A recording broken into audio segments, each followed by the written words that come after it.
নমস্কাৰ বন্ধুসকল, আজি আমি বৰ্ণনা কৰিবলৈ ওলোৱা চিনেমাখন হ'ল ড্ৰেকুলা, যিখন 1897 চনৰ ব্ৰেম ষ্টকাৰৰ বিখ্যাত নভেল ড্ৰেকুলাৰ ওপৰত আধাৰিত। প্ৰখ্যাত ডাইৰেক্টৰ ফ্ৰান্সিছ ফৰ্ড কপালাৰ প্ৰায় 40 মিলিয়ন বাজেটৰ এখন American best popular horror movie, আৰু ইয়াৰ বক্স অফিচ ৰেটিং হ'ল প্ৰায় 216 মিলিয়ন। তেন্তে আহক বিৱৰণীলৈ আগবাঢ়োঁ।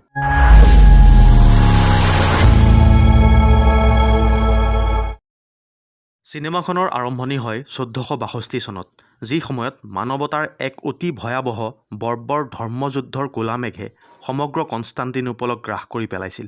তেতিয়া ট্ৰান্সিলভেনিয়াৰ এজন অতি বাহাদুৰ প্ৰতাপী ৰজাই সমগ্ৰ ইছাই ধৰ্ম ৰক্ষাৰ হকে মূৰত কফন বান্ধি হাতত তৰোৱাল উঠাই লয়, যাৰ নাম আছিল ড্ৰেকুলা। যুদ্ধলৈ তৈয়াৰ হৈ ৰজাই তেওঁৰ অতি মৰমৰ পত্নীৰ পৰা শেষ বিদায় লয়, যোনে পৃথিৱীত সকলোতকৈ বেছি তেওঁক ভাল পাইছিল। যীশুৰ অত্যন্ত কৃপা আৰু নিজ পৰাক্ৰমৰ বলত অৱশেষত ড্ৰেকুলাই এই ধৰ্মযুদ্ধত জয়লাভ কৰে আৰু ঘোঁৰা লৈ ৰাণীৰ কাষলৈ বুলি ৰাজমহললৈ ঢাপলি মেলে। কিন্তু পৰাজয় আৰু অপমানৰ দহনত জ্বলি তুৰ্কীৰ সৈন্যই ড্ৰেকুলাৰ মৃত্যুৰ মিছা বাতৰি ৰাণীলৈ দি পঠায়, যাক শুনি ৰাণীয়ে শোকত বিচলিত হৈ ৰাজমহলৰ তলৰ নদীত জাপ দি আত্মহত্যা কৰে। সিফালে ৰাজমহল আহি ড্ৰেকুলাই ৰাণীৰ মৃত মুখখন দেখি উন্মাদ হৈ পৰে। তেনেতে ৰাজপুৰোহিতসকল আহি কয় যে আত্মহত্যা কৰি ৰাণীয়ে এক দুৰ্ঘোৰ পাপ কৰি পেলালে, যাৰ পৰিণামত তেওঁ এতিয়া আজীৱন জহন্নামৰ জুইত জ্বলিব। শুনিয়ে ড্ৰেকুলাই খঙত গীৰ্জাঘৰৰ সকলো আচবাববোৰ লণ্ডভণ্ড কৰি ভগৱান যীশুৰ বিৰুদ্ধে যুদ্ধ ঘোষণা কৰে আৰু শয়তানক নিজৰ ভগৱান মানি মুখ্য উপাসনা ঘৰৰ মেইন ক্ৰছডালত তেওঁৰ তৰোৱালখন আৰ পাৰ কৰি সুমুৱাই দিয়ে, যাৰ ফলত ক্ৰছডালৰ পৰা আচৰিতভাৱে তেজৰ সোঁত বৈ আহে। লগে লগে ড্ৰেকুলাই সেই তেজ পি খায় আৰু এটা অভিশপ্ত ৰক্তপিপাসু ভেম্পায়াৰলৈ পৰিৱৰ্তন হৈ পৰে। 1462 চনৰ এই ঘটনাৰ পাছত চিনেমা আহি উপস্থিত হয়হি 400 বছৰৰ পাছৰ 1897 চনৰ লণ্ডন চহৰত, য'ত আমি জনাথন হাৰ্কাৰ নামৰ এজন প্ৰপাৰ্টি লয়াৰক তেওঁৰ অফিচত দেখা পাওঁ, যাক আজিয়ে এটা স্পেচিয়েল কেছৰ কাৰণে মাতি অনা হৈছিল। জনাথনক তেওঁৰ বছে আজিয়ে ট্ৰেন্সিলভেনিয়ালৈ ট্ৰেভেল কৰি তেওঁলোকৰ কোম্পানীৰ এজন ক্লায়েণ্ট কাউণ্ট ড্ৰেকুলাক লগ কৰিবৰ কাৰণে কয়, যিয়ে লণ্ডনৰ বহু ঠাইত হেভি প্ৰপাৰ্টি কিনি আছে। চিনেমাত আমাক দেখায় যে ড্ৰেকুলাৰ লগত এই ডিলবোৰ প্ৰথমে ৰেনফিল্ড নামৰ আন এজন এডভোকেটে কৰি আছিল, যদিও অকস্মাত তেওঁৰ ব্ৰেইনৰ কিবা বিসংগতি ঘটে, যাৰ ফলত তেওঁ খাদ্য হিচাপে বিভিন্ন কীট পতংগ পোক পৰুৱা আদি খাব ধৰে, আৰু বৰ্তমান ৰেনফিল্ড মেণ্টেল হস্পিটেলত জেক শ্বিভাৰ্ড নামৰ এজন স্পেচিয়েলিষ্টৰ তত্বাৱধানত আছে। সিফালে আমি দেখোঁ যে ট্ৰেন্সিলভেনিয়া যোৱাৰ আগত জনাথনে তেওঁৰ ফিয়ান্সি মিনাক লগ কৰে, আৰু তাৰ পৰা আহিয়ে দুয়ো বিয়া হোৱাৰ কথা ফাইনেল কৰি জনাথন ট্ৰেন্সিলভেনিয়ালৈ বুলি আগবাঢ়ে। কিন্তু জনাথনৰ এই যাত্ৰাটো বৰ ভয়াৱহ হৈ উঠে। জনাথনক বাটত বহুতবাৰ কুকুৰনিচীয়া বাঘে পিছ লয় আৰু আচৰিতভাৱে ৰাউচি টানি এক জয়াল পৰিৱেশৰ সৃষ্টি কৰে। ইয়াৰোপৰি জনাথনক এগৰাকী পেচেঞ্জাৰে উপৰুৱা অদৃশ্য অশৰীৰী বেয়া শক্তিৰ পৰা ৰক্ষা পাবলৈ বুলি এডাল ক্ৰছ দি সেইডাল পিন্ধি ল'বলৈ কয়। তেনেতে ড্ৰেকুলাই পঠোৱা ঘোঁৰাগাড়ীৰ বাগগীখনৰ চালকজনে জনাথনক ভয়ত কঁপাই তোলে। এসময়ত সি পাহাৰৰ ডাঠ হাবিৰ মাজৰ প্ৰায় অন্ধকাৰে আগুৰি ৰখা ড্ৰেকুলাৰ প্ৰকাণ্ড অট্টালিকাটোৰ সন্মুখত নামে, আৰু তাতে সি ড্ৰেকুলাক লগ পায়, যাৰ চেহেৰা দেখি জনাথন আৰু ভয়াৰ্ত হৈ পৰে। ৰাতিৰ আহাৰ খাই থকাৰ সময়ত ড্ৰেকুলাই তাৰ বংশৰ ইতিহাসৰ বিষয়ে জনাথনক কৈ থাকে, যদিও জনাথনে মন কৰে যে বহুবাৰ ৰিকুৱেষ্ট কৰাৰ পাছতো ড্ৰেকুলাই ইমানবোৰ সুস্বাদু আহাৰৰ এটা দানাও মুখত দিয়া নাছিল, যিটোত সি সঁচাকৈ আচৰিত হয়। এনেতে ড্ৰেকুলাই সোধাত জনাথনে মিনাৰ বিষয়ে কয় আৰু মিনাৰ এখন ফটো ড্ৰেকুলাক দেখায়। মিনাৰ ফটোখন দেখি ড্ৰেকুলা আচৰিত হৈ পৰে, কিয়নো মিনা হুবহু এলিজাবেথেই আছিল, আৰু এতিয়া সি মিনাক জনাথনৰ পৰা আঁতৰাই নিজৰ কৰি পেলোৱাৰ চিন্তা কৰে, কিয়নো ড্ৰেকুলা নিশ্চিত আছিল যে মিনাৰ এইটো নতুন জন্ম, আৰু এইবাৰ সি তাইক কোনো কাৰণত আঁতৰি যাব নিদিয়ে। ইয়াৰ পাছৰ চিনত আমি মিনাক তাইৰ বন্ধু লুচিৰ লগত দেখোঁ, যি অতি তৰল মনৰ এজনী অতি চঞ্চল ধনীৰ দুলাৰী আছিল, আৰু তাই কেইজনমান যুৱকৰ লগত ফ্লাৰ্ট কৰি আছিল। আনহাতে মিনাই জনাথনৰ কথা চিন্তা কৰি মনৰ মাজতে মিচিকিয়াইছিল। সিফালে ড্ৰেকুলাই লাহে লাহে জনাথনৰ ওপৰত নিজৰ অধিকাৰ বঢ়াই গৈ থাকে। সি প্ৰায় ফ'ৰ্চফুলি জনাথনৰ হতুৱাই নিজৰ কোম্পানী আৰু মিনালৈ দুখন চিঠি লিখুৱায়, য'ত লিখায় যে সি ড্ৰেকুলাৰ মেহেলত কমেও এমাহমান আলহী হিচাপে থাকিব। অৰ্থাৎ এমাহৰ কাৰণে জনাথন ড্ৰেকুলাৰ নজৰবন্দী হৈ পৰে। লাহে লাহে ড্ৰেকুলাৰ আচৰিত ৰূপ কিছুমান সি দেখা পায়। জনাথনে পিন্ধি ৰখা ক্ৰছডাল ড্ৰেকুলাই তাৰ ডিঙিৰ পৰা আঁতৰোৱায়। জনাথনৰ ছেভিং ব্লেডত লাগি থকা তেজখিনি সি খাই থয়, আৰু ড্ৰেকুলাই তাৰ ছেভিং আইনাত চোৱাত আইনাখন ভাঙি পৰে। ড্ৰেকুলাই জনাথনক ৰাতি তাৰ মেহেলটোত ঘূৰিবও মানা কৰে আৰু এনেতে এদিন ৰাতি জনাথনে ড্ৰেকুলাক মেহেলটোৰ বেৰবোৰত জেঠীৰ দৰে বগাই ফুৰাও দেখা পায়।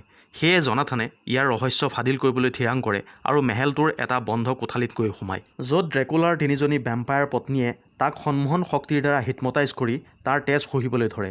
কিন্তু তেনেতে ড্ৰেকুলা আহি ওলায় আৰু জনাথনক প্ৰাণে নামাৰিবলৈ ধমক দিয়ে আৰু কয় যে জনাথন কেৱল তাৰ চিকাৰ। লগে লগে ড্ৰেকুলাই গাঁৱৰ পৰা ধৰি অনা এটা সৰু বাচ্চা সিহঁতক খাবলৈ আগবঢ়াই দিয়ে, কিয়নো সকলো ভেম্পায়াৰৰ খোৰাক হ'ল মানুহৰ কেঁচা তেজ।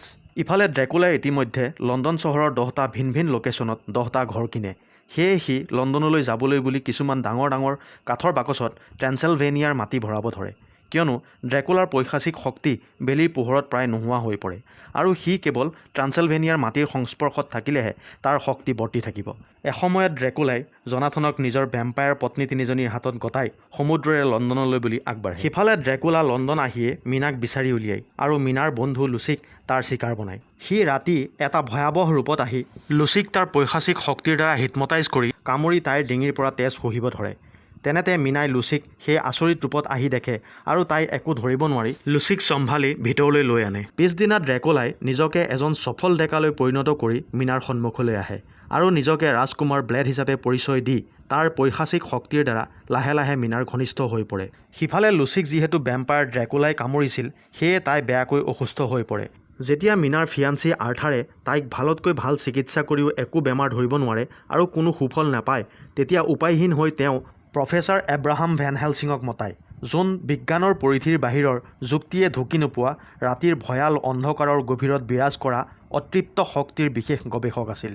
তেওঁ লুচিক দেখিয়ে ধৰিব পাৰে যে তাই কোনো ভেম্পায়াৰৰ চিকাৰৰ বলি হৈছে, যাৰ কাৰণে তাইৰ দেহত আচৰিতভাৱে তেজৰ পৰিমাণ কমি আহিছে। তেনেতে তেওঁ লুচিৰ ডিঙিত 2টা তীক্ষ্ণ দাঁতৰ চিনো প্ৰত্যক্ষ কৰে আৰু সিফালে লুচিৰ দাঁতৰ গঠন পিশাচৰ দৰে হৈ আহিছে। আনফালে ড্ৰেকুলাই মীনাক সন্মোহন শক্তিৰ দ্বাৰা তাই পূৰ্বজন্মৰ সকলো ঘটনা মনত পেলোৱাৰ অহৰহ চেষ্টা কৰি থাকে। মীনাৰ পূৰ্বজন্মৰ সকলো ঘটনা মনত নপৰে যদিও তাই কিন্তু ড্ৰেকুলাৰ প্ৰতি বেয়াকৈ আকৃষ্ট হৈ পৰে। অধৈৰ্য হৈ ড্ৰেকুলাই বহুবাৰ তাইক কামুৰি ভেম্পায়াৰলৈ পৰিৱৰ্তন কৰিব বিচাৰে যদিও পুনৰ সি তাইৰ সম্পূৰ্ণ মনত নপৰালৈকে অধীৰ অপেক্ষা কৰি ৰয়। আনহাতে জনাথন এতিয়াও ৰোমানিয়াত ড্ৰেকুলাৰ পত্নী তিনিজনীৰ চিকাৰৰ বলিয়ে হৈ আছিল, য'ত সেই পিশাচ তিনিজনীয়ে তাৰ শৰীৰৰ তেজ শুহি শুহি তাক দুৰ্বল অৱশ কৰি পেলায়। তথাপি জনাথনে সদায় তাৰ পৰা পলোৱাৰ সুবিধা বিচাৰি থাকে। এনেতে এদিন জনাথনে সুবিধা বুজি অত্যন্ত সাহসেৰে মেহেলৰ ওপৰৰ পৰা তলৰ নদীত জঁপিয়াই কিবা কৰি পলাবলৈ সক্ষম হয় আৰু আহি আহি এটা চাৰ্চত আশ্ৰয় লৈ মীনালৈ এখন চিঠি লিখে। জনাথনৰ চিঠি পাই মীনাই লগে লগে ৰোমানিয়া আহি পায় আৰু তাই ড্ৰেকুলালৈ বুলি এখন চিঠি থৈ আহে, য'ত তাই ৰোমানিয়াত জনাথনৰ লগত বিয়া হ'ব বুলি কৈ ড্ৰেকুলাৰ পৰা ক্ষমা বিচাৰে আৰু তাইক পাহৰি যাব কয়। মীনাৰ চিঠি পাই ড্ৰেকুলা খঙত অধীৰ হৈ পৰে আৰু বতাহক নিজৰ কণ্ট্ৰলত আনি প্ৰচণ্ড ধুমুহাৰ সৃষ্টি কৰি দিয়ে। ইয়াতে আমি দৰ্শকৰ জ্ঞাতাৰ্থে জনাওঁ যে ভেম্পায়াৰৰ বতাহ আৰু বনৰীয়া জীৱ জন্তুক নিজৰ কণ্ট্ৰলত আনিব পৰাৰ ক্ষমতা থাকে। সিফালে খঙত অধীৰ ড্ৰেকুলাই ধুমুহাৰ সুবিধা লৈ লুচিক কামুৰি ভেম্পায়াৰলৈ পৰিৱৰ্তন কৰি পেলায় আৰু তাই এই দেহ ত্যাগ কৰি মৃত্যুক আঁকোৱালি লয়। লুচিৰ এই ভয়ানক মৃত্যুত সকলো শোকত ভাগি পৰে যদিও ভেন হেলছিং নিশ্চিত আছিল যে তাই মানুহৰ কেঁচা তেজৰ পিপাসু এজনী ভয়ানক ভেম্পায়াৰ হৈ পুনৰ জি উঠিব। সেয়ে তেওঁ লুচিৰ ফিয়ান্সি আৰু কেইজনমান শ্বুটাৰক লগত লৈ লুচিৰ কফিনটো খোলে, য'ত আচৰিতভাৱে লুচিৰ শটো নাছিল। তেনেতে সকলোৱে লুচিক এটা সৰু কেঁচুৱা হাতত লৈ সোমাই অহা দেখে, যিটোৰ তেজ খাবৰ কাৰণে তাই ধৰি আনিছিল। তেনেতে ভেন হেলছিঙে ক্ৰছ দেখাই লুচিক কফিনৰ ভিতৰত ভৰাই আৰু তাইৰ বুকুত এডাল লোহাৰ শলখা ভৰাই তাইৰ দিলটো ফুটাই দিয়ে আৰু তাইৰ মূৰটো কাটি দুচোৱা কৰি পেলায়, কিয়নো এনেদৰেহে ভেম্পায়াৰক মাৰিব পৰা যায়। আনহাতে আমি দেখোঁ যে জনাথনে মীনাক বিয়া কৰাই লণ্ডনলৈ ঘূৰি আহে, কিন্তু বাটত সি ড্ৰেকুলাক দেখি ভয়ত কম্পমান হৈ প্ৰফেচাৰ ভেন হেলছিঙক লগ কৰি সমস্ত ঘটনা বিৱৰি কয়। তেতিয়া সকলো লগ হৈ ড্ৰেকুলাৰ লণ্ডনৰ সেই নতুন ৰেচিডেন্স কাৰফেক্স এবেৰ ভিতৰলৈ আহি ড্ৰেকুলাই লগত লৈ অহা মাটিৰে ভৰাই ৰখা কাঠৰ বাকচবোৰ ভাঙি জ্বলাই নষ্ট কৰি দিয়ে। লগে লগে ড্ৰেকুলা তাৰ পৰা পলাই আহি মীনাৰ ওচৰ পায়হি। এইবাৰ সি মীনাক তাইৰ আগৰ জন্মৰ সকলো কথা সম্পূৰ্ণৰূপে মনত পেলাবলৈ সক্ষম হয়। লগে লগে মীনাই পাগলৰ দৰে ড্ৰেকুলাক মৰম কৰিবলৈ লাগে আৰু তাইক তাৰ দৰে বনাই সোনকালে লগত লৈ যাবলৈ কয়, কিন্তু ড্ৰেকুলাই জানিছিল যে মিনাক ভেম্পায়াৰ বনাই সি অমৰ জীৱন দান কৰি আজীৱন তাইক লগত ৰাখিব পাৰিব যদিও তাই কিন্তু চিৰদিন ভগৱানৰ অভিশপ্ত হৈ মানুহৰ তেজৰ পিপাসু এক কুৎসিত ৰূপৰ পিশাচ হৈ পৰিব। যিহেতু ড্ৰেকুলাই মিনাক সঁচা আৰু নিস্বাৰ্থ ভাল পাইছিল, য'ত কোনো কৃত্ৰিমতা বা কোনো ধৰণৰ তিলমানো মিছাৰ অৱকাশ নাছিল, সেয়ে সি তাইক তাৰ ঘৃণনীয় আচল ৰূপটো দেখুৱাই সকলো কথা বুজাই কৈছিল। ইয়াৰোপৰি তাইৰ মৰমৰ বন্ধু লুচিৰ সেই ভয়ানক মৃত্যুৰ কাৰকো যে কেৱল সি আছিল সেই কথাও তাইৰ আগত স্পষ্ট কৰিছিল। ইয়াৰোপৰি সি কয় তাই তাৰ দৰে হ'বলৈ হ'লে প্ৰথমে তাইৰ এই নশ্বৰ দেহ ত্যাগ কৰি মৃত্যুক আঁকোৱালিব লাগিব। সিফালে ড্ৰেকুলাৰ প্ৰতি মিনাৰ প্ৰেমো যিহেতু একান্ত আৰু সঁচা শুদ্ধ আছিল, যাক এই ক্ষণস্থায়ী মানৱ জীৱনৰ পৰিধিয়ে কোনো কাৰণত বান্ধি ৰাখিব নোৱাৰিছিল আৰু নোৱাৰে। আৰু আজি ইমান শ বছৰৰ অধীৰ অপেক্ষাৰ পাছতো সি তাইক আহি বিচাৰি উলিয়ায়, সেয়ে তাই তাক কোনো কাৰণতে হেৰুৱাব নিবিচাৰে, যাৰ কাৰণে সাম্ভাৱ্য সকলো পৰিস্থিতিৰ বাবে তাই সাজু হৈ অতি সোনকালে তাইক এই জীৱনৰ পৰা মুক্তি দি চিৰদিনৰ কাৰণে তাৰ লগত লৈ যাবলৈ কয়। লগে লগে ড্ৰেকুলাই তাইক ভেম্পায়াৰলৈ পৰিৱৰ্তন কৰিবলৈ লয়। কিন্তু তেনেতে ভেন হেলছিং আৰু তেওঁৰ টীম সম্পূৰ্ণ তৈয়াৰীৰ সৈতে আহি ওলায় আৰু উপায়হীন হৈ ড্ৰেকুলা তাৰ পৰা আঁতৰি পলায়। সিফালে ভেন হেলছিঙে মিনা আৰু ড্ৰেকুলাৰ বিষয়ে সকলো গম পাইছিল আৰু জানিছিল যে ড্ৰেকুলাৰ সকলো ভেম্পায়াৰৰ লগত এটা মাইণ্ড কানেকশ্যন অৰ্থাৎ মানসিকভাৱে সংযোগ থাকে, যিটোৰ সুবিধা লৈ তেওঁ মিনাক হিপনটাইজ কৰি জানিব পাৰে যে ড্ৰেকুলাই তাৰ গোলামসকলৰ লগত তাৰ শেষ মাটিৰ বাকচত সোমাই লণ্ডন এৰি ৰোমানিয়াৰ তাৰ মেহেললৈ বুলি পলাই গৈ আছে, য'ত গৈ সি পুনৰ শক্তিশালী হৈ পৰিব। লগে লগে ভেন হেলছিং আৰু তেওঁৰ টীমে প্লেন কৰে যে তেওঁলোকে ড্ৰেকুলাক ৰোমানিয়াৰ পৰ্ট ভাৰ্নাত গৈ ভেটিব আৰু তাতেই তাক মাৰিবৰ সুবিধা ল'ব। কিন্তু যিহেতু ড্ৰেকুলাৰ মিনাৰ মনৰ ওপৰত সম্পূৰ্ণ কণ্ট্ৰল আছিল আৰু সেয়ে সি হাণ্টাৰ কেইজনৰ প্লেনৰ বিষয়ে গম পায় আৰু তাৰ পৰা আগতীয়াকৈ পলাবলৈ সক্ষম হয়। ইয়াৰ পাছত তেওঁলোকে আৰু এটা প্লেন কৰি তেওঁলোক দুভাগত বিভক্ত হয়, য'ত ভেন হেলছিং আৰু মিনা বৰ্গ পাছেৰে হৈ ড্ৰেকুলাৰ মেহেলৰ ওচৰত ৰেডি থাকিব আৰু টীমৰ বাকী সকলোৱে ড্ৰেকুলাৰ গোলামৰ দলটোক মাৰি শেষ কৰিব, যিয়ে ড্ৰেকুলাক প্ৰটেকশ্যন দি লৈ গৈ আছিল। প্ৰথমে আমি ভেন হেলছিং আৰু মিনাক দেখা পাওঁ, যাক ৰাতি ড্ৰেকুলাৰ ভেম্পায়াৰ পত্নী তিনিজনীয়ে দেখি মিনাক সিহঁতৰ কণ্ট্ৰলত আনে আৰু তেতিয়া মিনাই চালাকিৰে ভেন হেলছিঙৰ ডিঙিত কামুৰি তাকো এফেক্টেড কৰিবলৈ চেষ্টা কৰে। কিন্তু ভেন হেলছিঙে কিবা কৰি মিনাৰ আক্ৰমণৰ পৰা নিজকে ৰক্ষা কৰি এটা এক্সৰচিজম কইনেৰে তাইক বশ কৰে, যাৰ ফলত তাইৰ কপালত এটা পোৰা দাগ হৈ যায় আৰু তেওঁ মন্ত্ৰৰ দ্বাৰা এটা জুইৰ ঘেৰা বনাই পিশাচকেইজনীৰ পৰা কথমপি ৰক্ষা পৰে আৰু ৰাতিপুৱা ভেন হেলছিং ড্ৰেকুলাৰ মেহেলত সোমাই পিশাচকেইজনীৰ মূৰকেইটা কাটি দুচোৱা কৰি পেলায়। সিফালে ড্ৰেকুলা তাৰ গোলামৰ দলটোৰ লগত মেহেল আহি পায়, যাক হাণ্টাৰৰ দলটোৱে খেদি আহিছিল আৰু তাতে দুয়োটা দলৰ মাজত যুদ্ধ আৰম্ভ হয়। এনেতে বেলিও ঠিক ডুবিব ধৰে আৰু লগে লগে ড্ৰেকুলাই তাৰ কফিনৰ ভিতৰৰ পৰা ওলাই জনাথানক আক্ৰমণ কৰে। কিন্তু জনাথান এই এটেকৰ কাৰণে ৰেডি আছিল আৰু সি এখন চোকা ড্ৰেগাৰেৰে ড্ৰেকুলাৰ ডিঙিত সজোৰে এটা ঘাপ মাৰে। ড্ৰেকুলাই এই আঘাতৰ পৰা নিজকে চম্ভালিবলৈ নাপাওঁতেই এটা হাণ্টাৰে সজোৰে ড্ৰেকুলাৰ দিলত এখন ডাঙৰ তৰোৱাল সুমুৱাই দিয়ে।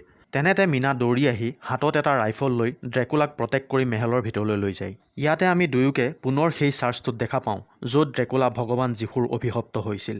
ড্ৰেকুলাই তাৰ ভয়ানক পৈশাচিক ৰূপত মিনাৰ মুখলৈ কৰোণভাৱে চাই অৱশেষত ভগৱান যীশুক কাতৰভাৱে মাতিব ধৰে।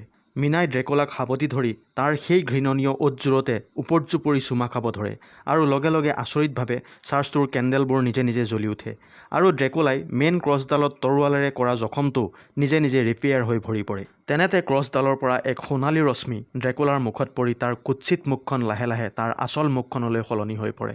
এইবাৰ সি মিনাক তাক মুক্তি দিবৰ কাৰণে কয় আৰু লগে লগে মিনাই কান্দি কান্দি তাৰ বুকুত আধা সোমাই থকা চুৰিখন সম্পূৰ্ণকৈ হেঁচি ভৰাই দিয়ে, যাৰ ফলত ড্ৰেকুলাই তাৰ শেষ নিশ্বাস ত্যাগ কৰে। তেনেতে মিনাৰ কপালৰ সেই পৰা জখমটোও নোহোৱা হৈ যায় আৰু তাই এখন তৰোৱালেৰে ড্ৰেকুলাৰ মূৰটো কাটি দুচোৱা কৰি তাক সম্পূৰ্ণৰূপে মুক্তি দি দিয়ে। ইয়াত আমি বুজিব পাৰোঁ যে ড্ৰেকুলা আৰু মিনাৰ প্ৰেম এক স্বৰ্গীয় অমৰ প্ৰেম আছিল, যাৰ গভীৰতাই ভগৱানৰ ক্ৰোধকো নেওচি স্বৰ্গলৈ ধাবিত হ'ব পাৰিছিল। আৰু ইমানতে এই চিনেমাখনিৰ পৰিসমাপ্তি ঘটে। ধন্যবাদ।